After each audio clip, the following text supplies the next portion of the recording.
જય ભગવાન મિત્રો, ચંદ્રગ્રહણથી બચવા માટે તમારે શું કરવું જોઈએ? ચંદ્રગ્રહણની અસરમાંથી મુક્તિ માટે ખાસ કરીને ઉપાય જે કરવાના છે તો પહેલા જાણીએ ચંદ્રગ્રહણ ક્યારે છે.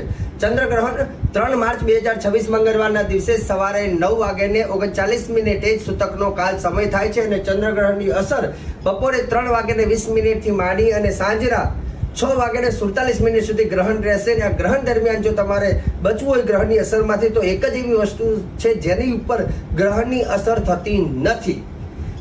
જે વસ્તુમાં અમૃત છે એ જ વસ્તુ ગ્રહણની અસરમાંથી તમને બચાવી શકે. દુનિયામાં કોઈ એવી વસ્તુ નથી કે જેમાં અમૃત હોય, પણ એક વસ્તુમાં છે જેને ડાભડો કહેવાય, દર્ભ.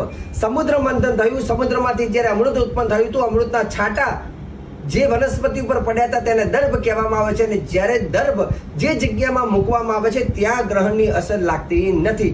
જેથી તમારે તમારા ઘરની અંદર ગ્રહણ પ્રારંભ થતા પહેલા એક પાત્રમાં તમારે ગંગાજળની એમાં દર્ભનો ટુકડો, તુલસીનો ટુકડો મૂકવાનો અને ગ્રહણ પહેલા અને ગ્રહણ બાદ એ જલ તમારા ઘરની અંદર બધી જગ્યાએ છંટકાર કરવાથી તે ઘર પવિત્ર બને છે અને ગ્રહણની અસરોમાંથી મુક્તિ મળે છે.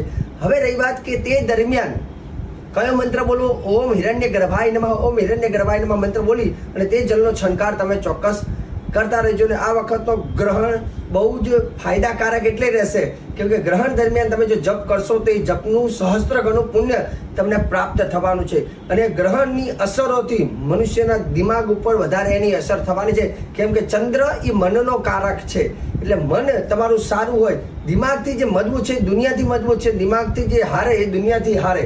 એટલે દિમાગની તાકાત બહુ મહત્વની છે. ને ગ્રહણ દરમિયાન જો તમે ઓમ સોમાય નમઃ, ઓમ સોમાય નમઃ મંત્રનો જપ કરશો જેનાથી ચંદ્ર તમારો મજબૂત બને છે. જય ભગવાન.